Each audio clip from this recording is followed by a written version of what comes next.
Okay, Deb, it's live.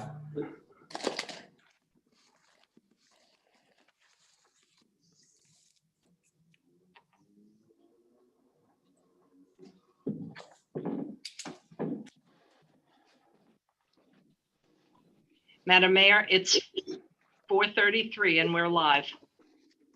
Good evening, everyone. I'd like to call this Monday, January 11th, special City Commission meeting to order and ask the clerk to call the roll, please. Mayor Pam Triolo, Here. Vice Mayor Andy Amoroso, Here. Commissioner Scott Maxwell, Here. Commissioner Carla Bloxon, Here. Commissioner Herman Robinson. He's muted, but he's here. Thank you. Thank you. If everyone would please rise for the pledge. I pledge allegiance to the flag of the United States of America and to the republic for which it stands, one nation, under God, indivisible, with liberty and justice for all. Thank you, everyone. We have one item on the agenda tonight. It's a new business item A, advancing racial equity in local government, presented by Leon T. Andrews and Rita Solaire Osilinski. Hopefully I didn't butcher those names, I hope. Just to give you a little background before we get started, Leon Andrews is the Director of Race, Equity, and Leadership Department, the REAL, for the National League of Cities. He's the first director of NLC's Race, Equity, and Leadership Program. He was appointed to the position in 2014. Leon previously served as the Senior Fellow and Program Director for NLC's Institute for Youth, Education, and Families.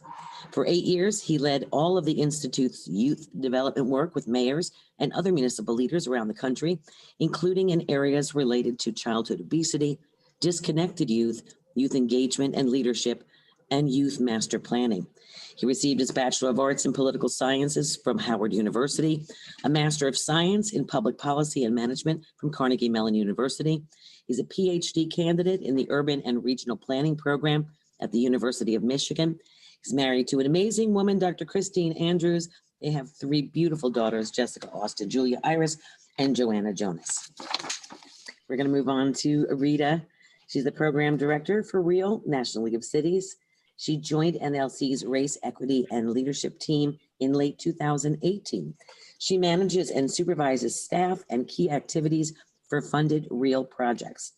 Rita came to the NLC after more than 20 years at the International City-County Management Association, where she directed state and affiliate relations with 43 state associations and 4 national affiliates, including the Local Government Hispanic Network and the National Forum for Black Public Administrators, Women Leading Government, and the International Network of Asian Public Administrators. Prior to her work at ICMA, she served as Deputy Director and Acting Director at the DC Government Office of Latino Affairs. Early in her career, Rita worked for 2 nonprofit organizations. At the National Alliance for Hispanic Health, she directed a youth advocacy program in juvenile justice and delinquency prevention. At the Greater Washington Hispanic Chamber of Commerce, she served as communications director. She received her BA with a double major in government and Spanish at the College of William and Mary. So a little background information before we get started, because you're going to take over. So welcome to Mr. Andrews. Did you want to start? Sure. No, thank you for the kind introductions for both Rita and I. Happy New Year, everyone. It's good to be with you as we start 2021. Great to have an opportunity to spend some time with the city leadership, with the council, with your mayor, city manager. We appreciate the time to spend today and tomorrow with you. I appreciate the reading of our bio, and since both Rita and I are going to be with you over the next 2 days, just facilitating the time that we're creating for you to really lean into some really important conversations. Want to just give both Rita and I a chance to say a little bit more of a hello, so you know kind of who we are, and before we kind of jump in and spend a little bit more time talking about our goals and kind of leaning in more into the work. And so I want to go a little bit outside the bio, just so you kind of know who I am as your facilitator, and have Rita do the same in the space of really getting to know who we are I want to acknowledge that I am a first generation. My parents are first generation immigrant. My parents moved to this country in the 1960s, 1960, I think it was 1965. And they came from Guyana, which is in South America, part of the Caribbean, West Indian islands. And although Guyana is not an island. And my mom was one of nine children. She was the youngest of nine. And my grandmother moved all of her kids, all of her daughters. She had six daughters and three sons. All six of her daughters moved with her as she moved to the country in the 60s. And so she moved to Washington, D.C. My grandmother had less than an 8th grade education. But she taught all nine of her kids how to read and write. Growing up in the Caribbean, it wasn't accepted that all kids were to get educated, right? You had to, when you had such a large family, you had to choose which of your family members would get educated.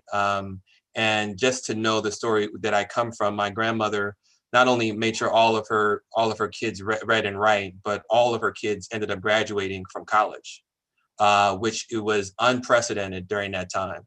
So by her passion and commitment to moving her kids to this country, for me, is part of my legacy, part of my ancestry, which I honor her. And as I think about where I'm standing right now, I think about the journey that I've been on. While I grew up here in Washington, D.C., I went to school here. You heard the schools that I went to. I also met my wife when I went to Howard. She went to Georgetown, and so I had a chance to meet my wife when she was at Georgetown. We were friends first for a very long time. And then we started dating after I started to go to graduate school in Pittsburgh. We got married in 2002 and ended up, as we moved back to DC, because we were in Michigan, both getting our degrees at University of Michigan. She was at Michigan State. We came back to DC and got married after 2002, moved back to DC 2005, and found ourselves here in the house I'm in that I grew up in, which is my grandmother's house when she moved to the country. So I'm in the house that kind of reminds me of the journey of my family. Also, when I see her piano in the house and her rocking chair, it also reminds me of many of those memories and history of the times I spent growing up here. But also for me, as I think about my journey, I also realize that I am doing something that I never thought I would be doing. I never thought I would be leading work related to racial equity and racial justice work. But 6 years ago, Clarence Anthony, our CEO at the time, asked me to lead this work after the killing of Michael Brown. I was leading a lot of our youth development work. As you heard from my background, my urban planning is my background. I had a particular interest in youth development in an urban planning context. So that was where a lot of my passion was. But 6 years ago, when Clarence asked me to lead this work, I had to resist to say no. I was kind of being, as I was really recognizing the moment we were in our country, and really figure out what I could do to bring my leadership and experience working with city leaders to really try to figure out what we could do to help city leaders lean into this space, to really understand the role that city leaders can play to really advance racial equity. And it's in that space I've been on this journey. And I want to end with the emphasizing that this is a journey. As we talk about this work, it's really acknowledging all of us are on a journey. There's nobody here in this space, in this country, that has figured this work out. But what's the journey that each of us are on is really important to really hold as we lean in together today and tomorrow, recognizing individually you show up on your journey, but as a city, your city is on a journey. And what does it look like for your city to be on this journey as you are engaging in this work? And our commitment is to really support you as you're a part of that, as you continue your journey in really figuring out what it means to really be committed to centering racial equity as part of your work in your city. So I wanted to give you a little bit more of a background of myself that goes, not stuff that you normally write in a bio, but because we're creating space to be able to talk to each other today and tomorrow, wanted for you to kind of know a little bit more personal about me and kind of who I am, as we have some chance to dialogue with each other. And with that, I want to create a space for Rita to be able to do the same thing. So Rita, you want to introduce yourself a little bit more? Yes, thank you, Leon. It's always a pleasure to follow your model. Thank you for opening the space for that. Mayor, you did a great job. I'm Rita Solaire Osilinski, and I have the privilege of working with Leon and the Real Department at NLC since November of 2018. But a little more about who I am. I am the child of two native Puerto Ricans born in San Juan. I'm an Army brat. I lived everywhere and nowhere in my growing up years. Never spent more than 3 years in one place until I went to college, but then chose Washington, D.C. very intentionally as my home. I wanted to work close to government and with government. Never saw that I would end up at the Mayor's Office of Latino Affairs for 9 years at a time when DC was experiencing a very rapid growth in its Latino population. And our mission at that office, within the Mayor's office in DC government, was to ensure that city services were made equitably available to Latino residents. And that took some understanding of a newly arrived Salvadorian population into this city, very different from any other Latino community nationwide. So that was learning ground for me. It underscored my commitment to the Latino community and to cultural competence and awareness of those who form the communities where we live. I moved on to ICMA, and my time there was quite diverse. But a few years back, I knew that I wanted to spend the latter part of my career focusing on this very work that you all have chosen to do today and tomorrow. And it's not just today and tomorrow. Your city leadership has made a commitment to do this journey work that we're going to help you get started on, and you're going to own it, and we're going to walk you through it today and tomorrow. And we look forward to your full participation. You're leaning into the difficult conversations, you're asking the questions, and you're offering the perspectives. So it is my privilege to do this work with Leon and our team, and we look forward to this engagement with Lake Worth Beach. Thank you both very much. I appreciate that. I know we all appreciate that. So where do we begin? All right, well, I'm going to share my screen and just walk through what I think are what we hope are our objectives together. Make sure, let me just check to make sure you see my screen. Let me share now. You guys seeing my screen? Looks good, Leon. Great. I'm not seeing you guys right now. All right, so our objectives, we have really four, but I just want to highlight the three biggest ones. The first is we want to really create a foundation for what we think are really important for cities that are committed to doing this work for really advancing racial equity. So we're going to introduce this framework, understanding this framework of normalizing, organizing, and operationalizing racial equity in governing. So that we want you to, at the end of this, these 2 days, really hopefully walk away with a clear understanding of this as the foundation of the work, realizing after these 2 days, you're not going to necessarily walk away as experts, but hopefully have done the work to be able to lay the foundation to really move this work forward using this framework of normalizing, organizing, operationalizing. Pardon me, I'm sorry to interrupt. Sure. There, if someone of our technical staff, our photographs are over your graphics. I don't know if it's possible to put everyone on the bottom because we can't read the graphics. Get rid of the pictures on the right. 1 second. Let me see if I can spotlight Leon. And I don't know, Ben, if it's going to change as the graphics change. Okay. There you go. Thank you. Thank you. Is that better? Much better. Thank you. Okay, great. Thank you. Thanks for that. No worries. So the objective one, understanding this framework that we'll introduce throughout today and tomorrow, normalizing, organizing, operationalizing. The second is to really lean into the normalizing space. We'll spend a lot of time in the normalizing space today and tomorrow. So the normalizing will be first really understanding context of historical and current events. as they relate to understanding institutional and systemic racism in our country. And also more importantly, there's such a rich history in Lake Worth Beach. Both Rita and I have enjoyed continuing to learn about the pioneers of Jewel as we've been reading some of that history. And there's so much of a rich history there that we know is also part of this story, and wanting to make sure that's also a place that we're sitting with and really understanding how that sits into the context of understanding our history in this country. And then finally, the third objective here is to develop a shared understanding around terminology and language and concepts and frames. And that will be most of what we do. We'll introduce a lot of that tomorrow. We're not going to do a whole lot of definitions and naming today, but want to create the space that there is a shared language and understanding in the space of normalizing. The fourth objective, not listed here, but something that we want to make sure that we do a little bit of, is also introduce a tool, racial equity tool. And so we'll introduce some of that tomorrow, which we hope will start to pivot you to understand, how do you start operationalizing this work? What does it look like to start looking at data, using a tool and a framework as you're looking at your policies and your practice and procedures in cities? So we'll introduce some of that and hopefully lay the foundation for building on that. So those are our 4 objectives over today and tomorrow.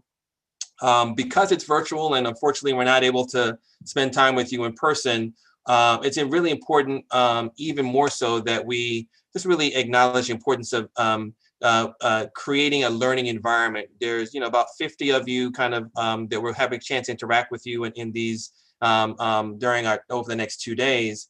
And it's important to know that as we think about what it takes to be able to learn, we want to just be able to name that for us, these are the environments, areas that we think are so important. One, to know, to be able to do this work, that we're creating a space enough for it to be feeling like it's a safe space, feeling like as your facilitators that you can bring your voice into the space, that it's welcomed, that as you're sharing, to know that it's a safe space for you to be able to share your perspective and your opinions and on how you're processing this.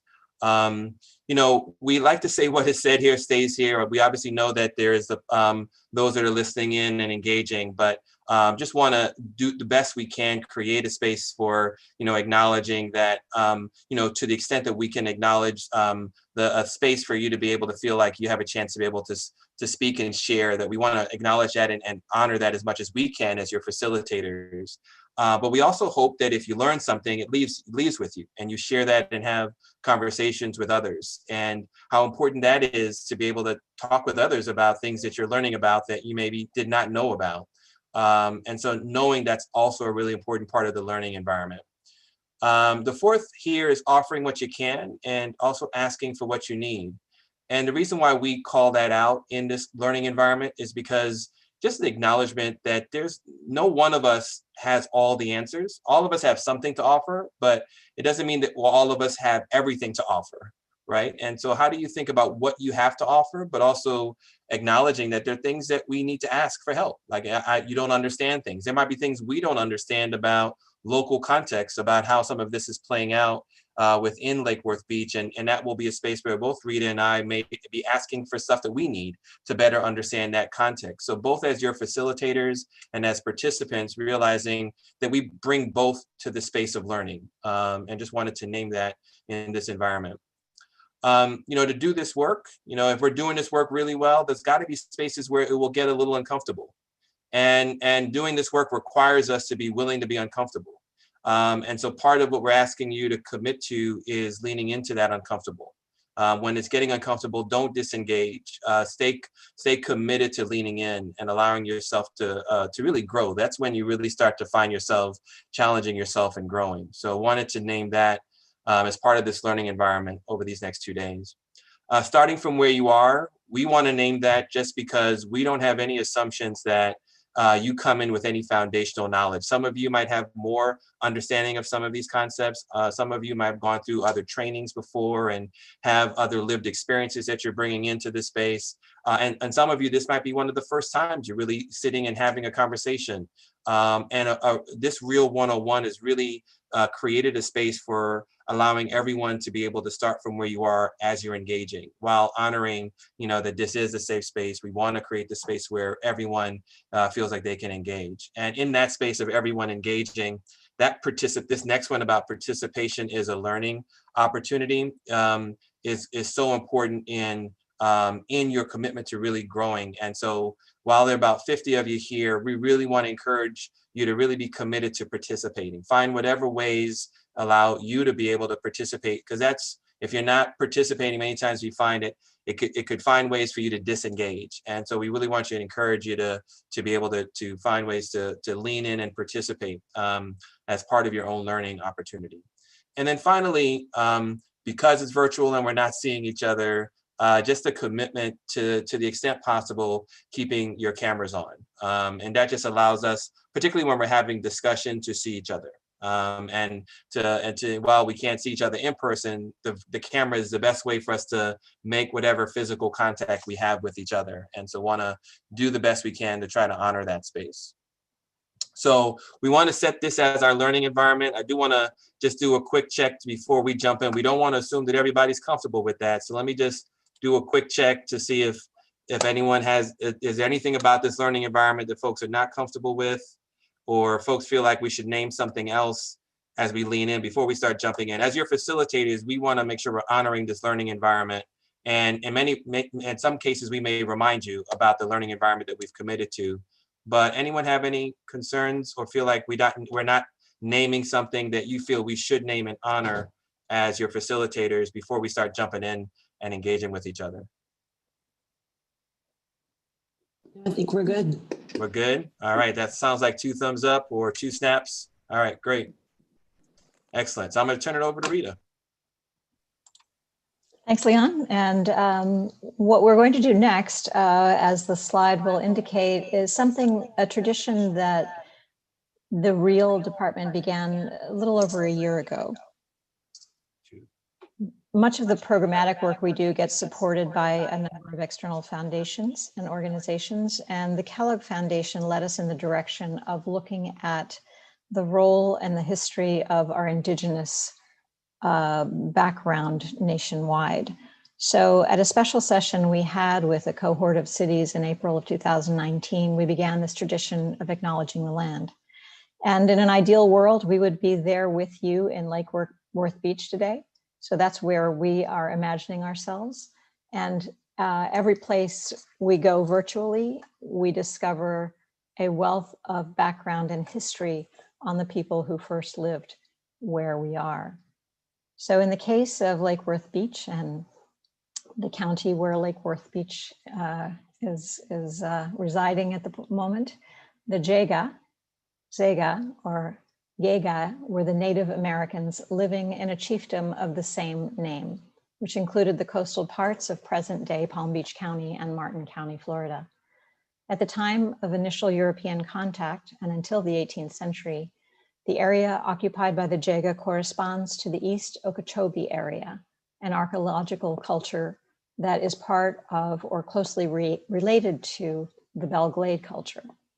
The name Hobe, or Hove, has been identified as a synonym of Jega, a subgroup of the Jega, or a town of the Jega.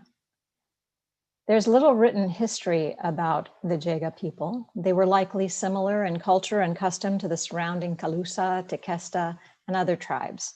The indigenous peoples of South Florida were all hunter-gatherers. Food was abundant enough to make agriculture unnecessary. Middens, or refuse mounds, consisting mostly of oyster and conch shells, also contain clues to the Jega culture. Bits of broken pots and scraps of grass skirts demonstrate that crafts, including pottery and weaving, were known and practiced. One of the largest and best preserved Jega middens is within what is now Dubois Park at the Jupiter Inlet, historic and archaeological site, across from the Jupiter Inlet Lighthouse. This land, where we are today, was their home long before we made it ours.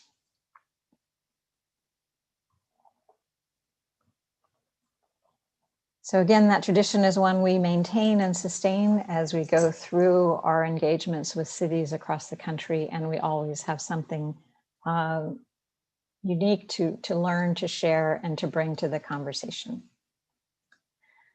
So as we move forward beyond the land acknowledgement, just a quick recap, and I think many of you have learned about REAL over the time that we've been having these conversations, thanks to your city leaders who brought us in to begin this journey. But this gives you a bit of a recap of some of the background that Leon has provided on why REAL exists. And when we were formed at the cusp of the incidents in Ferguson, Missouri in 2014, we really worked hard to begin to develop a mission and a vision that inspires the work that we do day to day.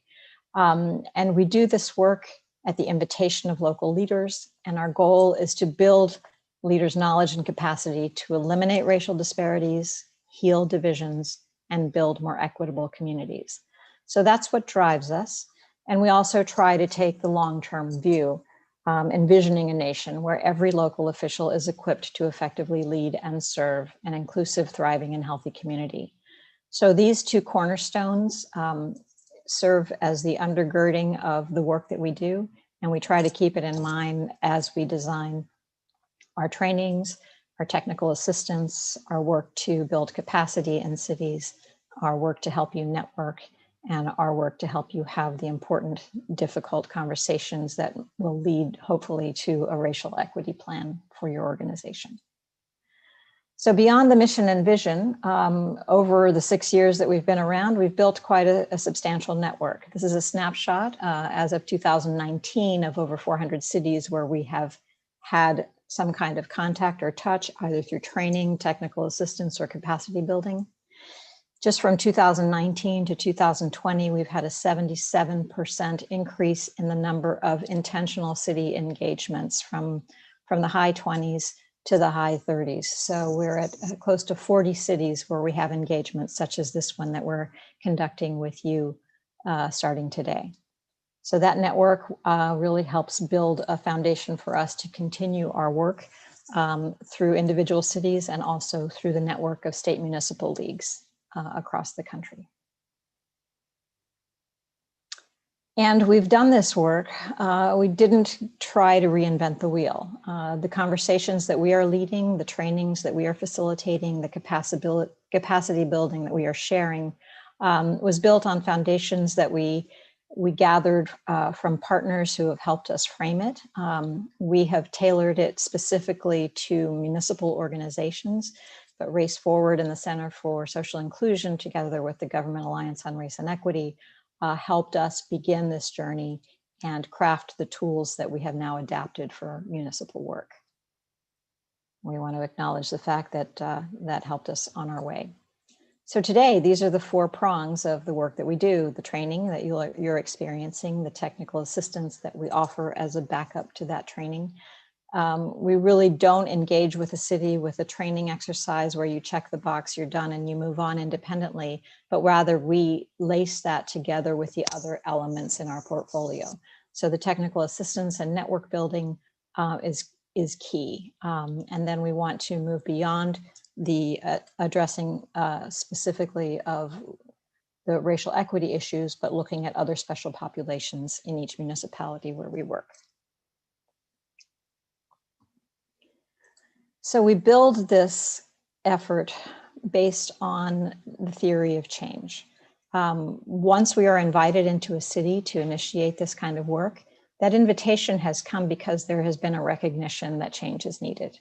And that really opens the door for the conversation to take place. So change happens when there is that recognition that change is needed, but not just change. You as an organization, you as a community want to identify and craft solutions to bring about that change. And very often, what motivates that is a sense of shared urgency. In some cases, something very specific has happened. In other cases, it's been an evolution of recognition that racial equity needs to be more embedded in the way the city operates, that its policies and procedures need to reflect that intentionality of racial equity.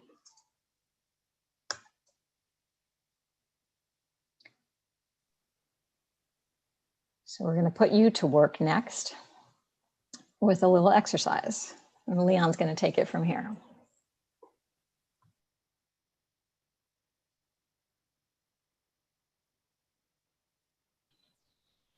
Leon, we can't hear you.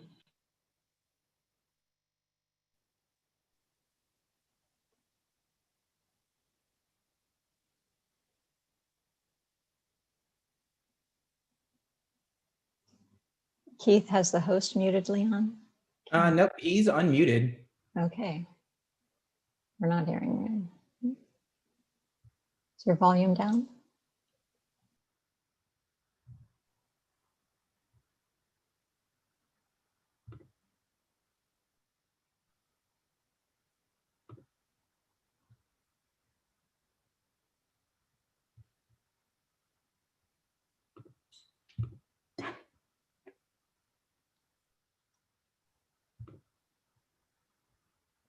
Still can't hear him. Yeah, that's really odd. He's clearly unmuted, but we're not hearing his voice. Is the volume working on your computer? Still no sound.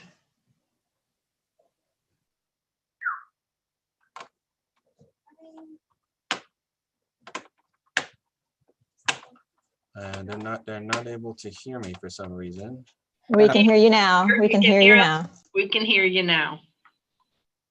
Thank you. Sorry about that. I'm not sure what I did. I'm not sure if someone did something on their end, but I'm not sure what happened. All right, let me share my screen again. We're going to do it an interactive activity that we call.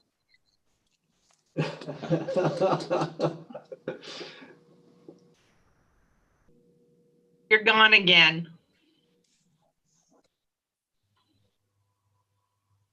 No, no sound, Leon.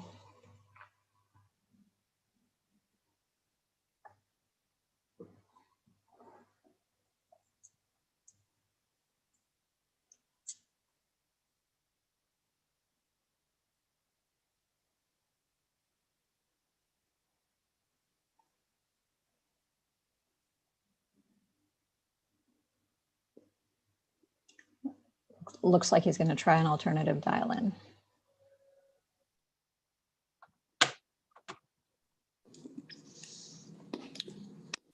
Okay, while Leon is troubleshooting, I'm going to walk you through the beginning of this exercise so that we can use our time to the max. So I am going to share my screen.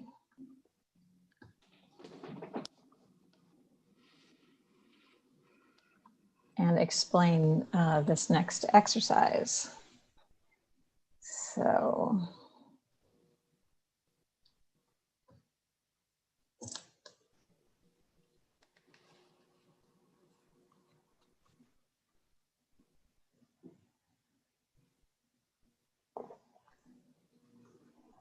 Okay, can you see my screen? No. Oh, terrific.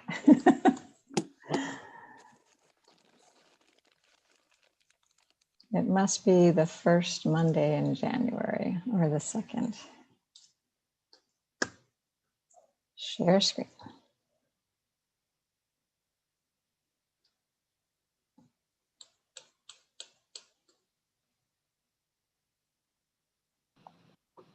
Rita, it's Juan.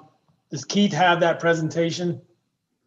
No, we haven't sent it to anyone, but Is it too big to send? Maybe Keith can just yeah, it's share way it, too. and then we'll just make our way through it until something. If you have it in a Google Drive link or any, well, it looks like it's sharing now, but yeah. Oh, it's sharing There now? it goes. Yeah. Okay. It's always the way from current slide. Okay. Now, are you seeing laying it on the line? Muted. Yes. Yes. And I'm not muted. You can hear me?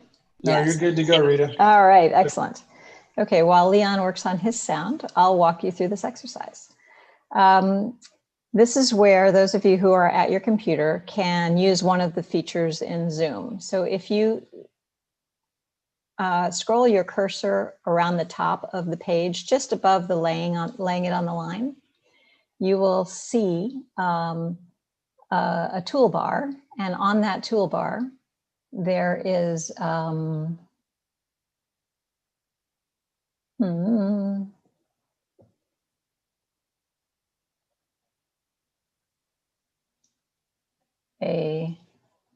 Are you looking for the annotate feature? yes, I am. We don't have it enabled. We have it disabled. Oh, great.